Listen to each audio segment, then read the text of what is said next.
Right, at this time, I'd like to invite Dr. Keith Hollingsworth to the podium. He's going to talk a little bit about a model that we've developed with the Student Development Committee. He's from the Department of Business and Economics. Any business or econ majors in the house? Not too excited about that, huh? Just raising their hands. All right. All right, so would you join me in receiving Dr. Keith Hollingsworth?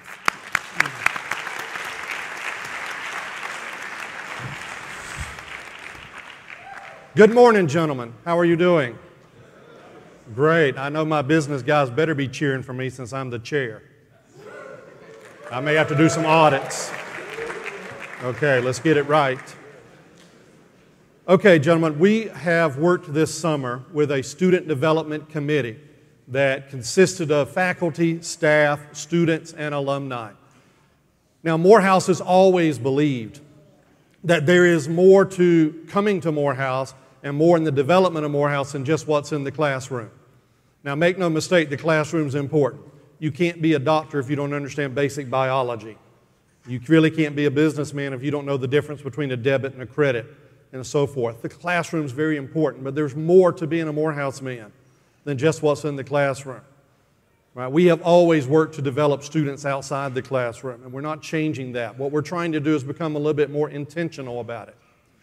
We're trying to get more of a focus about here's what we're actually trying to accomplish. What we would like to do one day, very soon, is to have, as you come into Morehouse, you can look at a slide, for example, or something on the website and say, here's where I need to improve myself. So what activities on campus will allow me to do that? Well, you know, if we want to develop a Morehouse man, we need to first think about what it means to be a Morehouse man. So we had a lot of discussion about that. We did some voting, and we looked at different characteristics. And we came up with what we were talking. We want to have this bird's eye view of what it means to be a Morehouse man. Now, I want to shy away from using the word definition, because a definition tends to be precise. If you write a definition of something, then you really have to really narrow it down and make it precise. And then if you have disagreements, you call in the lawyers and you argue about what you really mean. We're not trying to get that. Instead, let's say we're creating a portrait of what a Morehouse man is. And the reason I like that is because when you put a portrait, you know, a portrait looks different depending on how you look at it. A portrait looks different depending on where it hangs. A portrait's going to look different in a dark hallway compared to a well-lit room.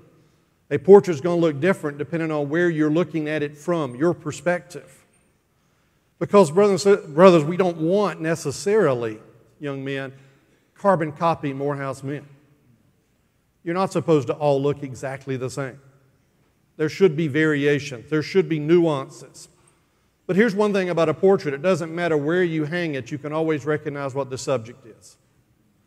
Right? So it doesn't matter what the nuances are and the variations are. In the end, you should recognize a Morehouse man when you see him. And in fact, isn't that what the old saying says? You can always tell a Morehouse man. I don't like the second half of that. I like the first half. You can always tell a Morehouse man. And so as we create this portrait of a Morehouse man, it's that when people see you, they should know what it means. But that doesn't mean we're all exactly the same. Sorry, you are all exactly the same. So let's look at this portrait that we've created. Now, we had 14 characteristics. But we broke them up because 7 of them are attributes. 7 of them describe who you are. And 7 of them describe the things that you do. And gentlemen, as we look at these, the first 7 here, what he is, describes what a Morehouse man is, and then you have what he does. And this is our work and our description of where we're trying to achieve. And if you come in, some of you are freshmen, some of you are seniors, but as you come in as freshmen, we want you to look at this and think to yourself, okay, here's what I've got, and here's where I'm lacking. And if I'm lacking in these areas, then where can I go get help? What are the sessions that are being held with the housing area, with the resident assistants? What's being done in my divisions? What's being done in student life? What's being done with CASA? Where can I go and increase and help myself on these characteristics. So let's look at them for a moment. So first is ethical. Morehouse Man should be ethical in all aspects of his life. Now that sounds so obvious, doesn't it? But let's admit it's still a challenge. Last year we had our spring symposium for the Morehouse Business Association. And one of the things we asked people is we said, what characteristic are you unwilling to give up? And the number one thing people said was their ethics. They're not willing to give up their ethics. And yet I stood up at the end and I said, all of you talk about how ethics is so important to you, but how many of you have ever worked on an assignment with somebody else when you weren't supposed to? How many of you have ever plagiarized? How many of you have ever cheated? How many, Dr. Barks has just said, we have an issue with people not being honest about whether they're attending Crown Forum. We got to understand what ethics is, don't we? It's easy to say we want to be ethical, but if you, and I know I'm talking to you, but if there are people who are saying they're here in Crown Forum and they're not, that's not ethical. It simply isn't. We've got to work on that. All of us have to work on that. Spiritual, you got to have a foundation. The world is not easy. You know that as I do. If you don't have a place on which you can stand and a place that stays constant for you, then you will be buffeted about. There is an old saying, a man who stands for nothing will fall for anything.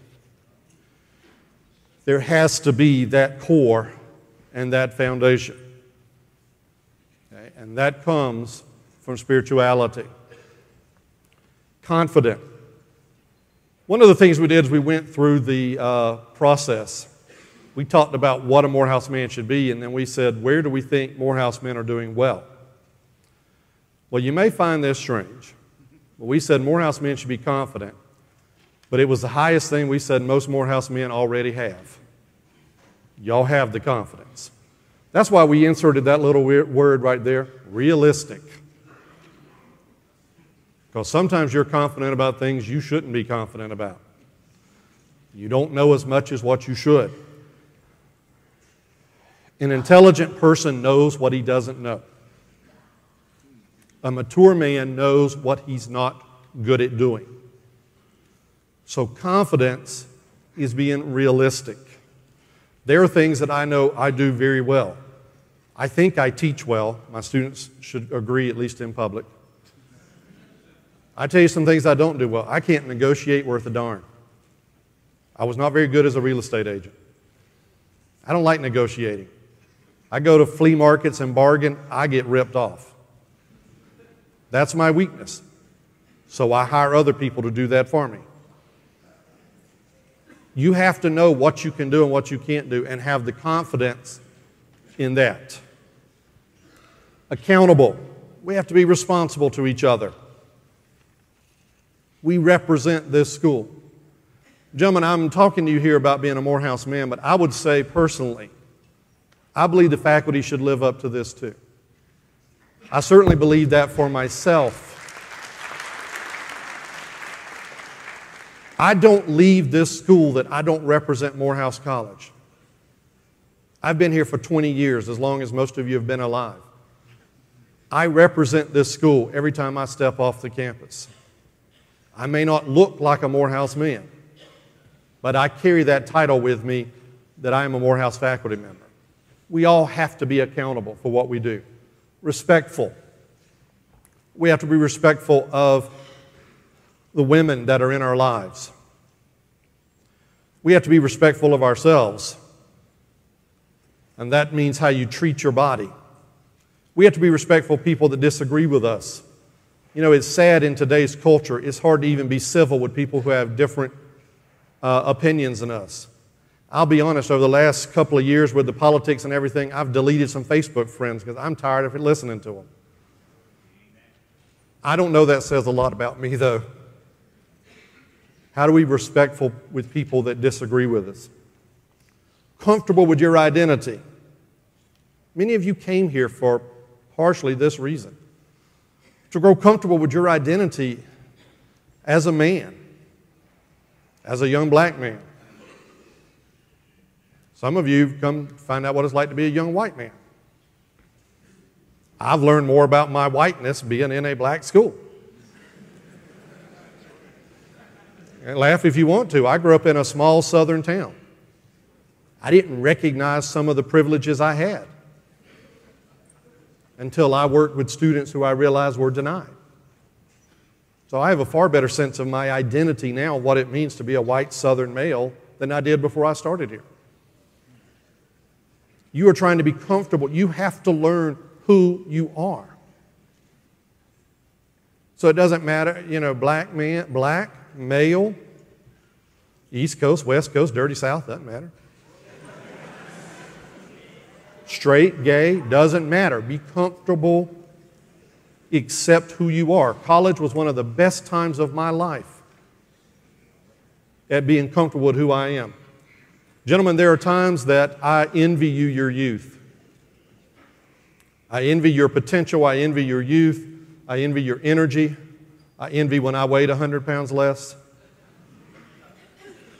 But you know what? I wouldn't go back to your age for anything in this world, because I am so comfortable with who I am now in my mid-40s than I was at 21. But I wouldn't go back to that. And that was not an easy process. But that's what you learn here. How to be comfortable with who you are. Articulate. We got that one down, right? We work on it. African American culture, again, that's why you come to Morehouse. You've studied history all your life, but I bet you've never studied history like you did here. The textbooks that you had never gave you some of the information that you've learned here. So a Morehouse man should know more about that than your average person. Social justice, is that not what we represent? And it doesn't matter what your major is. People like to say in business, we're just out to make money. I don't believe that. I don't believe my students believe that. Yeah, we want to make money, but we want to make money so we can help the community. We want to make money so we can give back. We want to make money so we can have economic empowerment. That's just us. It doesn't matter what your major is. The point is, how can you make the community better? Isn't that the ethos of what Morehouse is about?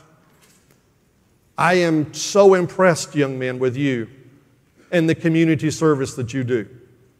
I never did community service in college compared to what you do. It is part of the culture here. I can't think of the young men I know that have started their own nonprofit foundations. That's what we stand for. You know, it's sad to be in the room and have nothing to say. So that's why you need to be a discipline expert. If you graduate in business and you don't know accounting, then you make Morehouse look horrible. You graduate in business and you don't know biology. As a doctor, you don't know biology. Right? You're here to be a student first and foremost. We don't ever want to substitute style for substance.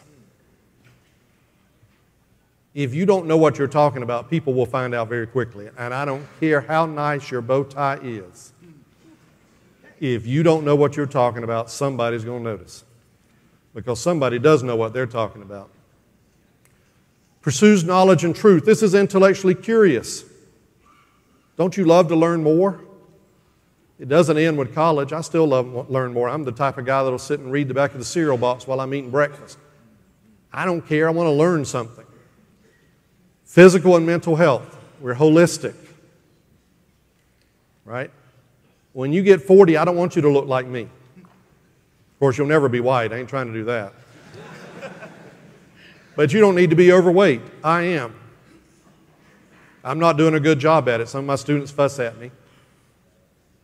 You don't need to be here. Learn the habits now. My parents fed me Coca-Cola in my bottle. It just, kept right on through. Learn the good habits now. And mental health. Brother, if you have an issue, go get help. There is no shame to being comfortable with who you are. You should be able to make people feel welcome in your presence. Get along with all people. And finally, this is our well-read. It's part of that intellectual curiosity to learn and to read. Gentlemen, we want to put this up one day. We're going to do it soon, where you look at this and you say, you know, I can do this, but I can't do this. So where can I go strengthen myself? And maybe Mr. Washington will have some things in housing. We'll have some things in our major. Student life will have things. But look at this and think, how can I achieve this standard? Just as I look at this as a faculty member and say, where am I? Where am I? Where do I need help? So this gentleman is the portrait of a Morehouse man. Now, thank you for your attention.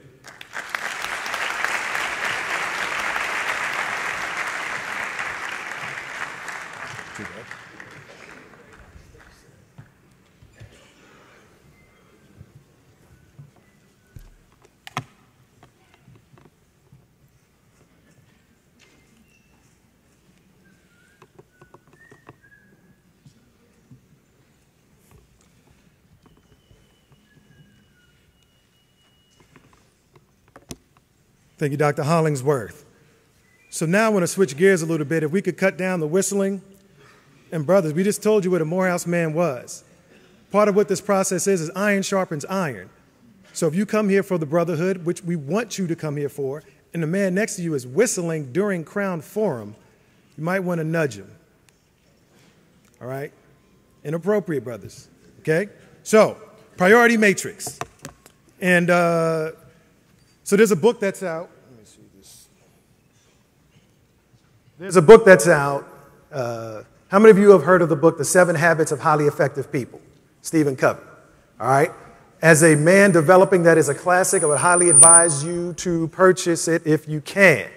In that book, he talks about things that are urgent and things that are important. So this is the priority matrix, right? So urgent and important. Urgent basically just means it has to happen now or there'll be significant consequences, right? If it doesn't happen right away.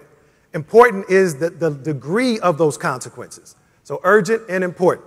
So what does that look like? If something is both urgent and important, that's a crisis, right? So, young man right here, what's your name? David? All right. If I shot you right now, would it be urgent for you to get medical care? Yes. Would it be important? Okay. All right. Appreciate your participation, brother. All right. So the notion is it has to happen right now, and it's critical. So family crisis, important deadlines, medical attention, urgent and important. When you look at your life and the activities and how you live your life, it can fit into these 4 quadrants I'm about to show you. And then I'll show you the difference between people who are good and those who are great, and those who are this average and mediocre, right? So urgent and important. I think you got that one. Quadrant 3, urgent and non-important. These are the things that seem urgent, like you need to respond right away, but when you think about them, they're not important. Email, Facebook. How many, or let's take texting, okay? Let's do a quick poll. If you added up the total number of text messages that you send and receive in one day, try to add them up ballpark, all right? For how many of you would it be between 0 and 50? Add them up total, 51 and 100. 100 to 200, 200 to 300, over 300. All right. Well, I could talk about techno crack later. You know, just be calling y'all. I understand. But the notion is, here's the question for you. How many emergency text messages do you receive each day? Emergency, urgent and important. House on fire, mama in the hospital, car accident happened. On average, how many per day? How many receive more than 2 per day? Emergency. Unless you work for EMS, you're a physician, right? Okay, so we can establish that. Non-urgent, non-important. Texting, getting to the party, those sorts of things, email, Facebook, all of that, it seems urgent, like it has to happen right now, completely unimportant. Here's what I want you to do. Think right now, take about 15 seconds. Think about the top 3 priorities in your life right now. What are the top 3 things of most importance in your life right now? Okay, think about those things. All right, top 3. Take a few seconds. All right, think about those. All right, now, tell me the extent to which going to a party lines up with your top 3 priorities.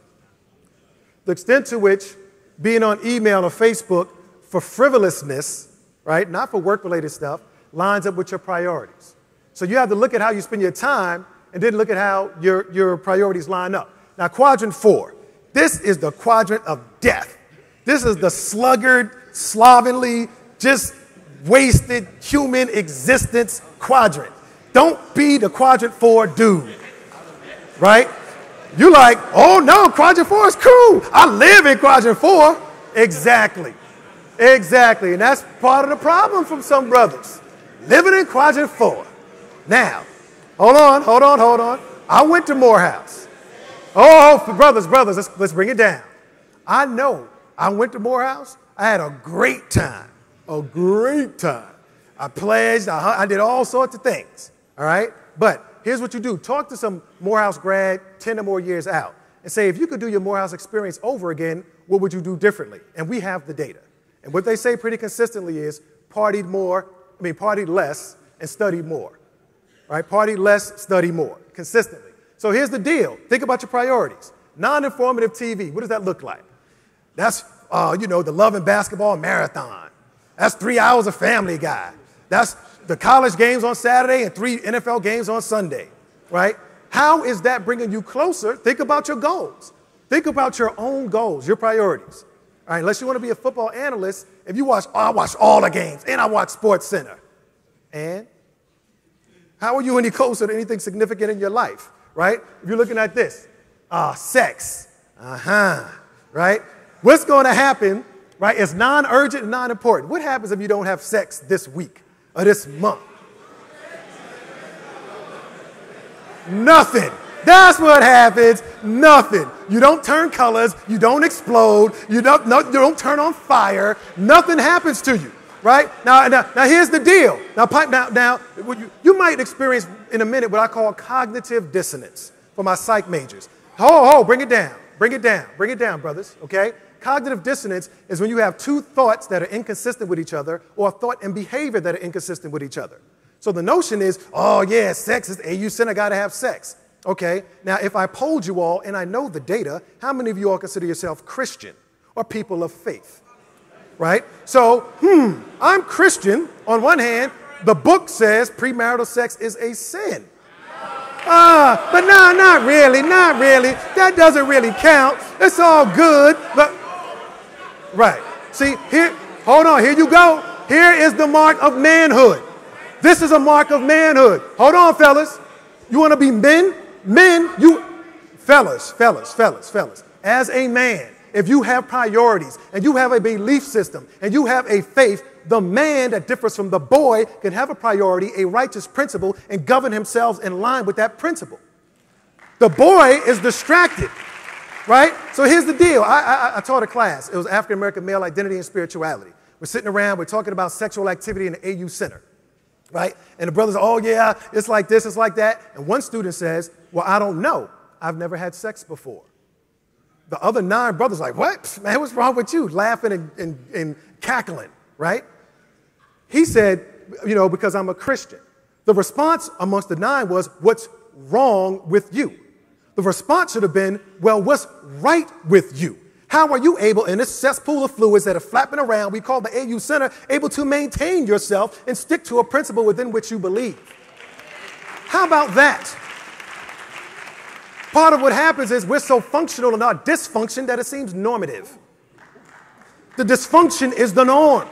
Oh yeah, I'm a Christian, but we all sleep around. We do this, we do that. That's the norm. It's dysfunctional, and when you're called on it, you should feel some dissonance, but we can excuse it away. Morehouse Man, right?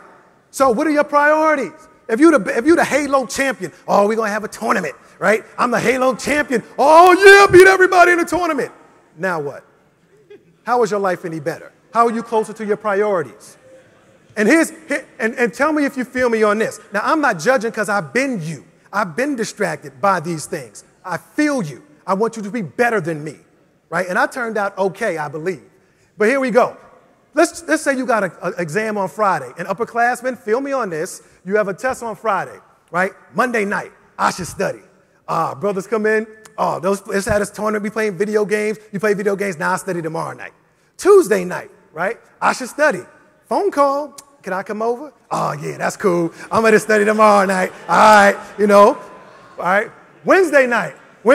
Oh, let's go to wet Wednesdays. Let's smoke some trees, whatever. Oh, yeah, I want to feel good. All right, it's Wednesday night. I'll just get it in tomorrow. Thursday night, cramming up all night. Typical college experience. Maybe you all are exceptions. Maybe. The data doesn't suggest that, right? That's the quadrant you don't want to be in. This is the quadrant of the leader. Number 2. Quadrant 2 is the leader, is the Morehouse man, is the developed man, is the disciplined man. Why? What does that look like? It's non-urgent, but it's important. Dr. Hollingsworth talked about exercise and fitness. How many of you all agree that exercising is important? How many of you all exercise every day? Exactly. I don't either. All right. Some of you all do. We have many things we know are important, but we don't do it because it doesn't seem urgent. If I poll the audience right now and ask you how your parents or grandparents or ancestors died, heart disease, high blood pressure, stroke, cancer, many of these things preventable because of lifestyle. That's a discipline issue. You know what? Let me define discipline for you. Discipline is doing what you know you should do when you don't feel like doing it. Doing what you know you should do, the righteous principle, I don't feel like going to class. I don't feel like going to Crown Forum. You know you should do, but you don't. I don't feel like exercising. I don't feel like studying Monday through Thursday. I feel like cramming. Here's the deal. When you're not working, somebody else is. And when you compete against that person, they will beat you. And don't complain about taking a loss. So when you take the LSAT and don't get the score you want, don't go into law school, rewind the clock and look at your college life. Right now, your decisions today are determining what happens tomorrow. So if you slacking and cramming all night today, don't expect to be Phi Beta Kappa and all of that. And don't be disappointed when you're not. Right? You got to put in the work, fellas. Quadrant 2, goal setting, exercise. Everybody should have a GPA goal for this semester. 3.5, 3.7, whatever it is. What is your goal and how are you working towards it? Financial responsibility. All right, so some of y'all tricking off that refund check, getting rims and all sorts of other things. All right, it's going to come back to get you, right? One thing, you can't dismiss student loans in bankruptcy and nothing else. With you for life.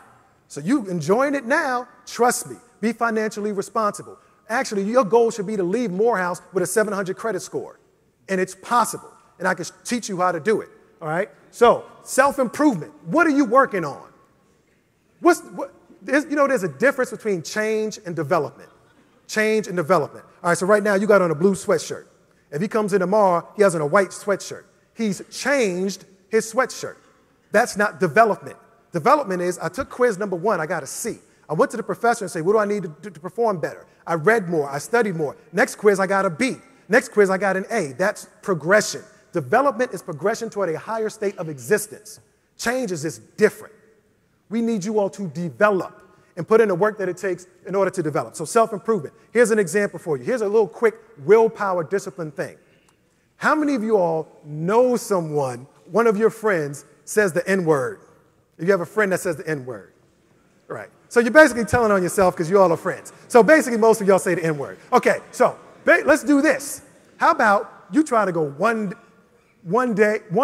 2 hours without saying the N-word or cursing? 2 hours. 2 hours. Ooh, I can't do that. It just rolls off the tongue. It's a term of endearment. Morehouse Man, articulate. So you mean to tell me in your articulateness, you can't find alternative ways to communicate besides curses and saying the N-word? Really? It's a discipline issue. I can't help it. I can't help myself. If you can't help yourself, then who can? I just got to curse and say the N-word. So here's the deal. Replace the N-word with brother. Whenever you feel like saying the N-word, say brother. What's up, my brother? Get a brother, get a pencil. Right? Replace N-word with brother. Try it for a day. Right? Just try it. What's the harm? Right? What's the harm, really? This is about your development. This is about having discipline over yourself and your behavior. This is what Morehouse men can do, right?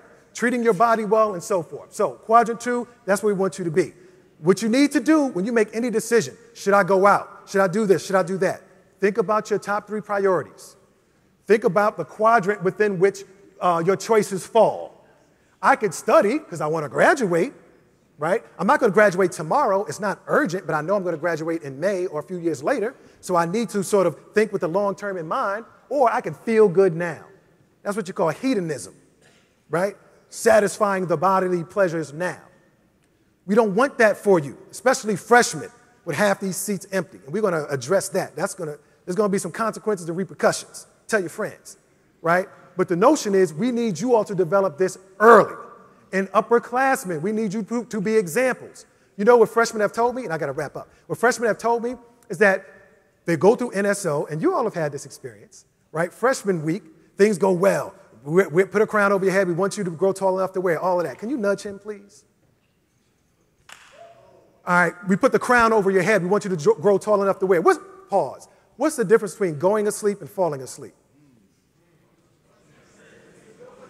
Intent, right? Falling asleep is, I'm sleepy, so I'm bobbing and weaving, right? But I'm fighting it. Going to sleep means I'm going to sleep. You go like this, or you go like this, or you go like, you intend to go to sleep, right? And a lot of black folks missing out on a whole lot of opportunity because y'all sleeping. Just walking through life like zombies, right? So this real talk, but I talk to you this way because I love you. Right? You correct those who you love. And I'm not judging, I'm not perfect, but I want you to be better. I want you to be the best version of yourself possible. Is that okay? I don't know. I see some cognitive dissonance. I see some, it'll sink in later. All right, so that's the priority matrix, brothers. What you decide today, where are you living? What quadrant do you spend most of your time in? Really? Real talk. Real talk. All right, so at this point, I'm going to actually transition to our senior crown. All right, we didn't have time for this evaluation. I want to make sure we're good. So I'm going to bring Dean Kevin Booker to the podium to introduce our student who will be providing senior crown. Morning, gentlemen. As a member of the class of 1990, I want to say that, the direction that we're moving in with Crown Forum is positive, because when I was a student here, we didn't have this. So give yourselves a round of applause for receiving the information and taking it in. But give the development committee the round of applause for taking the risk to make this happen. We're trying to change the direction. With all that being said, I'd like to announce our senior crown speaker today. His name is Seth Brown. Seth Brown is a senior from Hammond, Indiana, a graduating senior. He's planning on attending law school, so he's going through the law school application process. He's an honor student. He is also the 2013 Artis Moss Jr. Oratorical Contest winner. So without further ado, let's hear from Seth Brown, who will speak to us today about spirituality.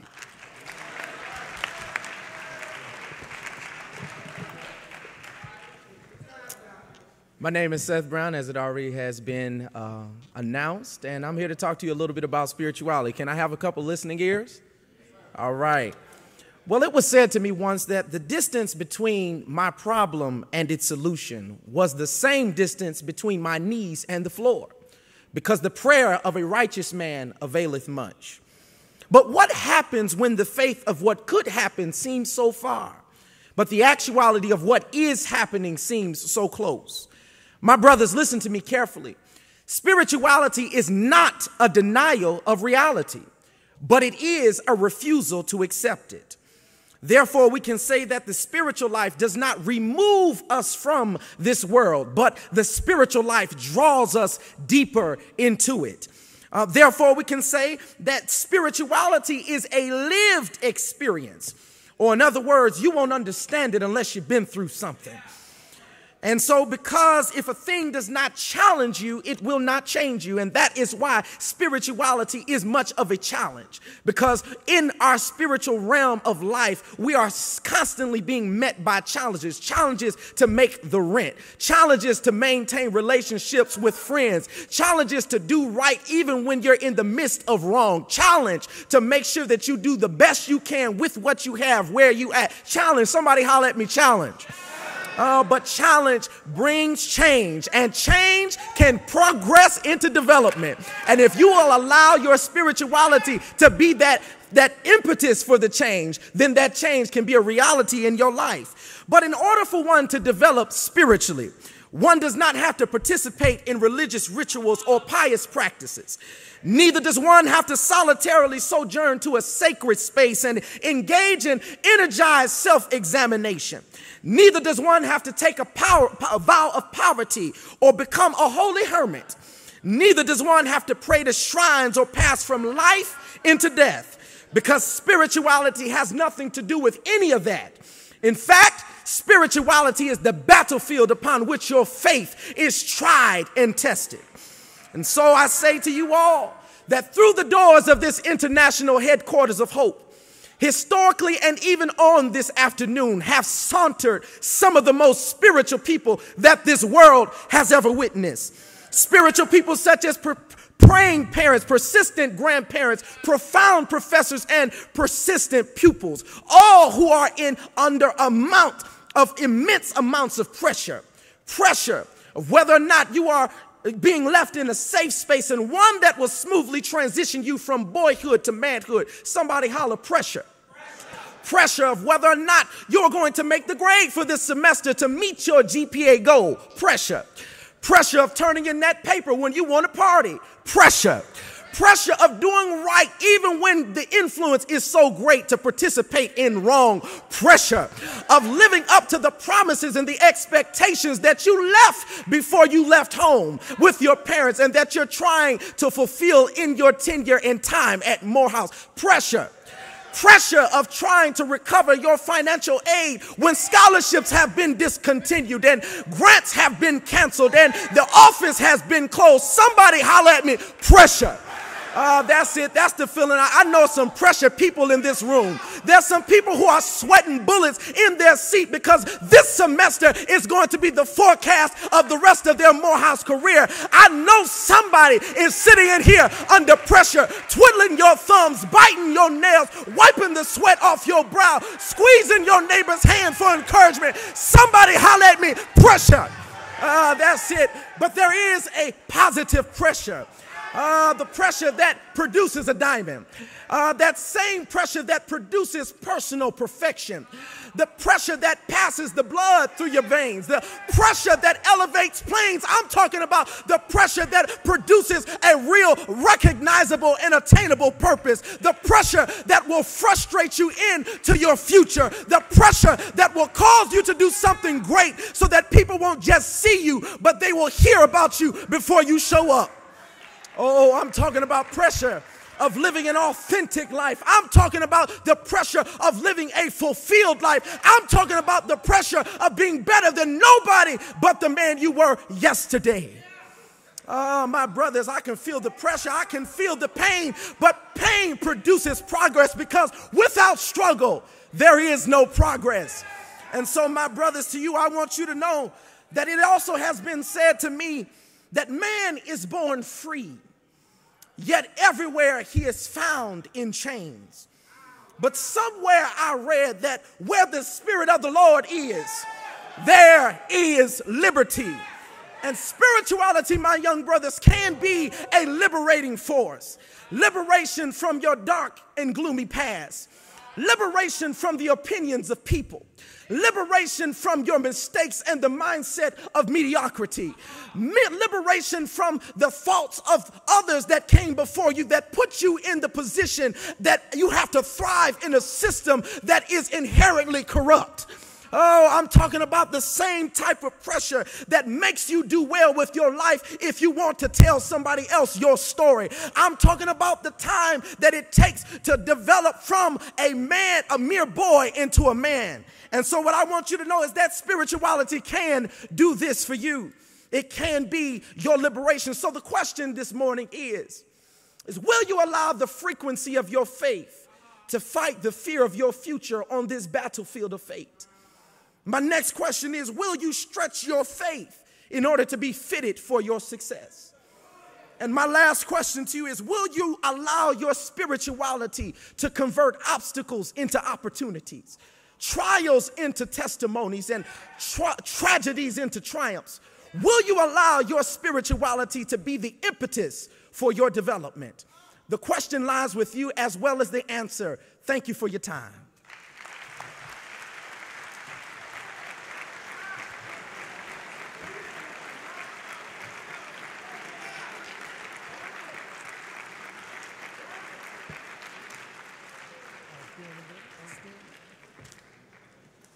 All right, brothers, have a seat. Let's hear it again for our senior crown speaker. All right, so quick question. We'll sing the hymn and be out. So there are two options for the spring semester for attendance, right? And you all can click in on this. So either we're going to have assigned seats for everyone. You'll get an assigned seat when you come back the first time in January. We'll be in the hallway. We hand you a slip. You'll have your seat for the semester. The benefit to that is you sit in your assigned seat. We walk through the aisles with a seating chart, take attendance, crown form over, you leave. Done. The other option, because you got to understand, many of your brothers are still trying to beat this system. And so with the technology and the wireless, we're at the point where it's either we're going all assigned seating with seating charts, or we're going back to all swiping. The thing is with swiping, you will have to hold your ID up next to your face, and we will confirm that it's you. So the previous way that was beating that system will not be in effect. So that means it might be 15 to 30 minutes afterwards to go through. So we need you all to vote. If you don't want to be locked into one seat, I hear you. This is going to be a majority vote, okay? If you don't want to be locked into one seat, you want to swipe through, we can do that. We'll have 6 swipers. It's going to take some time, though. So for those of you who have calculus at noon, if you know for the spring, they will have priority. We'll have that list. And everyone else, we'll just have to go through. But it's no more one person with 4 different IDs, swiping here, swiping there. No more of that. That's done. All right, so these are your options. We wanted to make this system work, but as you look at all these empty seats, you see there's something going on here.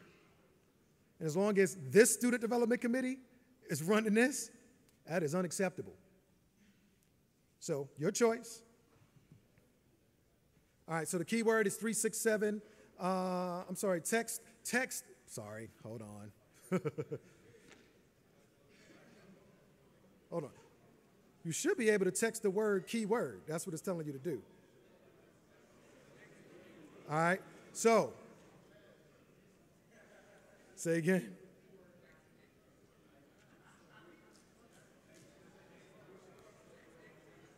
Right. So what you're going to text is keyword, right? I'm sorry. No. I'm sorry. My bad. You got me. I appreciate that. You're going to text ATT01 to the number 37607. So you're texting it to 37607. If your response is assigned seating, submit ATT01. If your response is swipers, submit ATT02. So there's a delay here. So these are the options. All right, if you have another option that you think your brothers will not be able to beat, email me, and the committee will consider it. We've had about 12 different options we talked through, and the students came up with a scenario to beat every one. You all are very clever, right? All right, so just click in. If you get a receipt message, that means you're good. You should get a response saying your message was received. All right, so for those of you who did not have a device, were not able to click in, check it in the back. There'll be tables set up. It's going to be set up by last name. By last name. Hold on. We are singing the college hymn before we dismiss. Morehouse Man. We will sing the college hymn before. Do not let anyone out of those back doors as we sing the college hymn. We just had stand up, please. Stand up and lock arms. We just had a presentation about what a Morehouse Man is. We're singing a college hymn, and some of you are walking out. Cognitive dissonance. Where did Brother Booker go? All right, I'll start it off. You know I can't sing, but I'll start it off anyway. All right. But real talk, fellas, you know that we love you all, and we're doing this for your development. All right? It's not us against you, it's us with you. We just want to facilitate your development. All right, so we'll count it off. 1, 2, 3. Dear old Morehouse, dear old Morehouse, we have pledged our lives to thee, and will ever, yea, forever, give ourselves in loyalty. True forever, to old Morehouse may we be. So to bind each, sundry other, into ties more brotherly. Holy Spirit, Holy Spirit, make us steadfast, honest, true, to old Morehouse and her ideals, and in all things that we do. Congratulations, brother. Have a great weekend. All right.